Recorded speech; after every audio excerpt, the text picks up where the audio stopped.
Welcome back, dear viewers. Today we're diving into the transformative world of habits and the profound impact they have on our lives. We'll be navigating the insights of James Clear's enlightening book, Atomic Habits. This isn't just about changing a few routines. It's about understanding the science of tiny changes that lead to remarkable results. In this video, we'll illuminate 12 key principles from the book that will guide us in sculpting better habits and ultimately crafting better lives. Prepare for a deep dive into the intricate world of habits. Let's embark on this enlightening journey together. The book starts off with James Clear introducing a riveting concept that serves as the foundation of his arguments in Atomic Habits. Drawing parallels between the mechanics of habits and the phenomenon of financial compound interest, Clear offers a perspective shift. Just as compound interest works in finance, allowing wealth to grow exponentially over time with consistent small additions, our habits, no matter how minor they may seem, can lead to monumental changes in our lives when nurtured consistently. Clear uses the transformation story of the British cycling team to drive this point home. Historically, the team had a prolonged period without major victories. However, things changed with the arrival of Dave Brailsford as the performance director. Brailsford's belief in the marginal gains approach was straightforward. He posited that even a 1% improvement in every aspect related to cycling would lead to an impressive cumulative advantage. From tweaking the ergonomics of the bike seat, adjusting diets, to refining the aerodynamics of the uniform, the team sought enhancements everywhere. The outcome? A dominating performance by the British cycling team in the 2008 Olympics, bagging 60% of the gold medals up for grabs. So, how does one translate this to routine life? Take your fitness goals as an instance. Instead of a complete revamp, what if you extended your daily walk by 5 minutes, picked water over soda regularly, or incorporated an additional serving of veggies into your meal? These minute shifts, over an extended period, can lead to noteworthy health benefits, reminiscent of compound interest. In essence, it's vital to recognize the power of compound growth. Small habits stand as the compound interest of personal evolution. Diving deeper into James Clear's Atomic Habits, one of the foundational ideas is the understanding of the habit formation process. Clear elucidates that our habits are not just random actions or behaviors, but are structured within a systematic loop. This loop consists of 4 integral stages: cue, craving, response, and reward. Let's break this down. First, there's the cue. This is a trigger for your brain to initiate a behavior. It's like the chime of your phone, signaling a new notification. The cue is an event in your environment that kickstarts the entire loop. Following the cue comes the craving. It's not just about the notification sound, but the anticipation of a possible message from a loved one, or the excitement of a social media update. The craving is the motivational force behind every habit, the why behind the what. After the craving is the response. This is the actual habit you perform, be it checking your phone, grabbing a snack when you're bored, or lacing up your running shoes after work. It's the action or behavior that the cue and craving have led to. Finally, the loop closes with the reward. After checking your notification, you might have a momentary feeling of satisfaction or a burst of dopamine. The reward is crucial because it's what helps your brain figure out if this particular habit loop is worth remembering and repeating. Understanding this loop is paramount. If you wish to form new habits, you introduce cues that lead to the desired response and reward. Conversely, to break old habits, you can disrupt the loop at any stage, eliminate the cue, reduce the craving, make the response challenging, or modify the reward. In the journey of self-improvement, one must remember the cycle of habit formation. Grasping the rhythm of cue, craving, response, and reward is the linchpin to sculpting or reshaping habits. Building on the lessons from James Clear's Atomic Habits, we come across a powerful yet deceptively simple principle: 1% better every day. At its core, this philosophy underscores the might of small, consistent improvements. While the allure of grand, immediate transformations is tempting, it's the incremental changes made daily that prove to be game changers in the long run. Think of it this way. Imagine trying to improve a skill, say playing the guitar. It's not about mastering an entire song in one day, but maybe just getting a single chord right. Tomorrow maybe 2 chords. The next day, a few strumming patterns. These modest advances might not feel significant on a day-to-day basis. However, when you line up these daily 1% improvements against the backdrop of a year, the progress is staggering. Before you realize it, you're playing entire songs with finesse. In the broader canvas of life, this means opting for the stairway over the elevator once a day, writing one extra paragraph for your book, or maybe just dedicating 5 minutes more to your passion project. Over days, weeks, and months, these seemingly trivial changes compound. Their combined effect multiplies, leading to a transformation that those large, sporadic leaps could never achieve. In our quest for growth and mastery, a principle to embrace is the momentum of marginal gains. Through the relentless pursuit of being just 1% better every day, we allow tiny, consistent strides to amass into monumental progress. Venturing further into the wisdom of James Clear's Atomic Habits, we encounter a pivotal set of guidelines, the 4 laws of behavior change.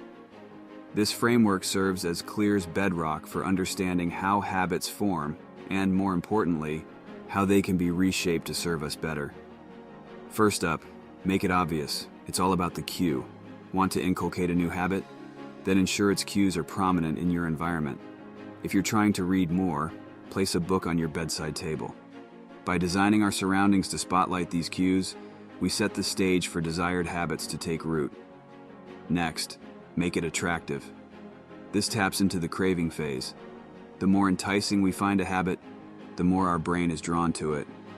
For example, pair an enjoyable activity like listening to your favorite podcast with a workout. This merger makes the exercise routine something to look forward to.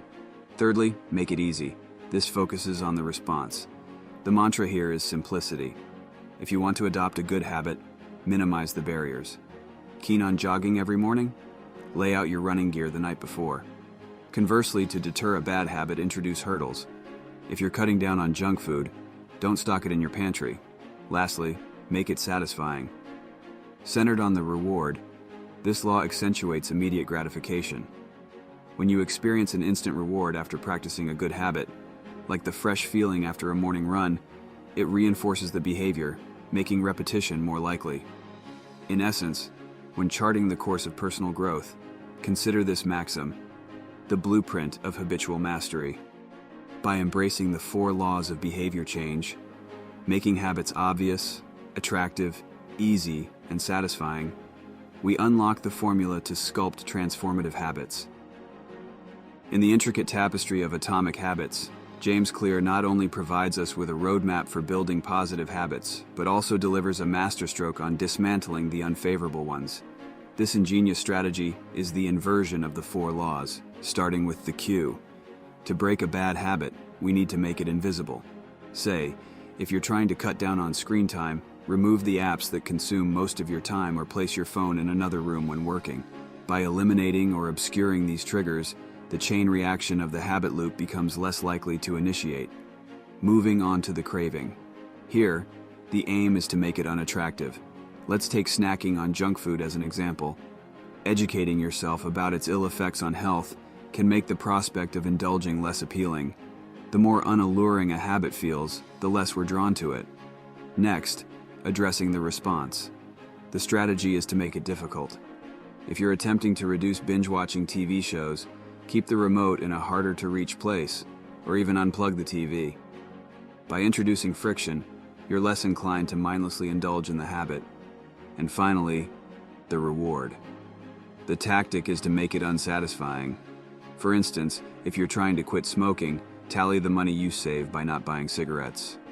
Seeing the potential savings or imagining better health makes the immediate satisfaction from smoking seem less rewarding. In our endeavor to rid ourselves of habits that don't serve us, bear in mind the reverse blueprint of habitual mastery. By inverting the 4 laws, making cues invisible, cravings unattractive, responses difficult, and rewards unsatisfying, we wield the power to dismantle detrimental habits. Navigating the layers of wisdom within Atomic Habits, we stumble upon a pivotal insight, often overlooked: environment design. James Clear sheds light on the profound influence our environment has on our behavior. More than sheer willpower or lofty resolutions, the spaces we inhabit and the context we create often dictate the habits we adopt. Consider this. Have you ever found yourself snacking more just because the cookie jar was on the counter? Or perhaps you picked up a book more often because it was laying invitingly on your coffee table. These aren't coincidences. They're the silent nudges of our environment, steering our actions often subconsciously. To truly harness the power of habits, we must, as Clear suggests, architect our surroundings for success. Want to drink more water? Keep a filled water bottle at your workspace. Aiming to practice the guitar daily? Position it on a stand in your living room, making it easier to pick up during idle moments. The beauty of environment design lies in its simplicity. Minor tweaks, subtle shifts, strategically placing items. These can amplify good habits and mute the undesirable ones. It's not about grand overhauls, but about making the right choices, the path of least resistance. As we journey towards self-improvement, always remember the architecture of habitual success. Through deliberate design of our environment, we pave smoother paths to our goals, letting our surroundings be our ally in the pursuit of excellence. As we delve deeper, we unearth a particularly intriguing strategy. Habit stacking. James Clear presents this technique as a bridge, connecting the habits we desire to the routines we've already mastered. The brilliance of habit stacking is its foundation in our daily rituals. We all have habits so ingrained in our routines that they happen almost on autopilot. Think about brushing your teeth, brewing your morning coffee, or checking your phone right after waking up. These established behaviors provide the perfect anchoring points for new habits. Clear's approach is elegant in its simplicity. Tether a new habit to an existing routine. For instance, the formula, "After I brush my teeth, I will meditate for 1 minute," ingeniously latches onto a well-established habit, creating a sequential pairing. This coupling fosters an environment where the new habit is more likely to stick. Over time, these stacked habits form chains of routines. Today, it might be a minute of meditation post-brushing. Tomorrow, you could add a minute of gratitude journaling after the meditation. Before you know it, you've curated a morning routine that boosts mental well-being. In our quest to seamlessly integrate new habits into our lives, consider this mantra: the Symphony of Habitual Integration. By intertwining new habits with established routines through habit stacking, we choreograph a dance of behaviors that harmoniously elevate our daily lives. Progressing through the pages, we encounter a tactic that seems deceptively simple but holds profound power: the 2-minute rule. James Clear offers this principle as a means to sidestep the inertia that often holds us back from initiating new habits. At its core, the 2-minute rule is about scaling down. Rather than diving headfirst into a grand ambition, the idea is to start small, incredibly small. So small, in fact, that the new habit can be completed in 2 minutes or less. Imagine wanting to establish a reading routine. Instead of setting an initial goal of reading a chapter a day, start with the aim of reading just 2 pages, or maybe just 1 paragraph. Sounds too easy? That's precisely the point. By ensuring the habit is so simple that it can be done in a snap, you remove nearly all resistance to starting. This minimal start acts as the gateway. Once you're consistently reading that 1 paragraph daily, it becomes easier to read 2, then a page, then a chapter. Before you realize it, the foundation laid by that 2-minute habit blossoms into a full-fledged reading routine. In the narrative of habit formation, one essential key principle is the Genesis of Habitual Growth. Leveraging the 2-minute rule, we craft easy beginnings, laying down the bricks that pave the way for towering habits in our lives. Delving deeper into the intricacies of habit formation, an essential facet emerges that resonates with our innate human nature: the interplay between our social environment and habits. Our behaviors are not just a product of our internal drives, but are significantly influenced by the company we keep. It's a phenomenon we've all witnessed, sometimes subtly, sometimes overtly. Ever noticed how you might pick up a friend's catchphrase, or how you start appreciating a new genre of music after hanging out with a certain group? This isn't mere coincidence. It's a testament to the power of our social surroundings. Clear highlights that we, as social beings, have an inherent tendency to mirror the habits and behaviors of those we spend time with. If you're surrounded by fitness enthusiasts, you might find yourself more inclined to hit the gym. If your circle is filled with avid readers, grabbing a book might seem like the natural thing to do. Harnessing this understanding, one can consciously curate their social environment. By choosing to surround oneself with individuals who embody the habits we aspire to adopt, we can set ourselves up for success. It's like having a support system that silently nudges us towards our goals. In our ongoing tale of self-improvement, a pivotal theme to embrace is the Orchestra of Social Influence. By aligning with those whose habits resonate with our aspirations, we dance to a symphony of behaviors that uplift and inspire our own journey. Exploring deeper into the realm of habit formation, a fundamental principle stands out: the role of identity. It's not merely about the actions we take, but the core belief about who we are. The true question delves beyond mere actions. Who do you aspire to become? For instance, if one aims to be a writer, it's more than just the act of writing daily. It's about fully embracing oneself as a writer. Consequently, writing becomes an expression of identity, not just a task. When our actions naturally align with the identity we embrace, they're more resilient. Consider someone who identifies as health conscious. Choosing a balanced meal doesn't become a dilemma, but a natural reflection of who they are. This profound inside-out approach is transformational. Rather than merely pursuing outcomes, we shape our identity first. With this internal alignment, external habits naturally follow, guiding us toward our envisioned goals. As we reflect on the myriad ways to enhance our lives through habits, a profound realization stands out: the essence of identity-driven growth. Embracing habits that resonate with our core identity ensures not just transient change, but a deep, enduring evolution of self. Diving further into the science of habits, a pivotal tool surfaces: habit tracking and measurement. The idea is simple yet profound. What gets measured, gets managed. Consider a journey towards better fitness. Documenting each workout, noting down every set and repetition, offers a concrete sense of progress. Over time, these records become a testament to dedication and growth, acting as a motivating visual of the strides made. However, a word of caution is due. While tracking illuminates progress, not every day will be perfect. Perhaps a reading streak was broken or a gym session missed. It's vital not to let such hiccups become demoralizing. Every journey has its ups and downs, and the overall trajectory is what counts. In sum, while tracking is a potent tool, balance is key. Rejoice in the wins, take lessons from the losses, but above all, persist. In the grand narrative of habit mastery, a key principle to remember is the Compass of Habitual Progress. While tracking and measurement guide our path, ensuring we're on course, it's the unwavering spirit of persistence that truly defines the journey. As our final foray into the landscape of habit building, we unveil the strength of habit contracts and accountability. The principle suggests that anchoring our promises to external commitments or consequences can magnify our determination. Reflect on those ambitious resolutions, perhaps like greeting the sunrise. On its own, such an aspiration might falter with the morning's first call. But add in a pact with a friend, a sunrise snapshot as evidence, or a humorous consequence for an extra hour of sleep. Suddenly, commitment takes on a new dimension. This approach capitalizes on our intrinsic desire to uphold our word to others. By actively involving someone else, be it a companion, a mentor, or a group, our dedication becomes unwavering. The presence of an accountability partner, or the risk of facing repercussions, introduces an external push. In essence, this principle teaches us it's not merely about aspiring for a habit, but crafting an environment where external reinforcements ensure our persistence. In the chronicle of building enduring habits, a principle to embrace is the anchor of external commitment.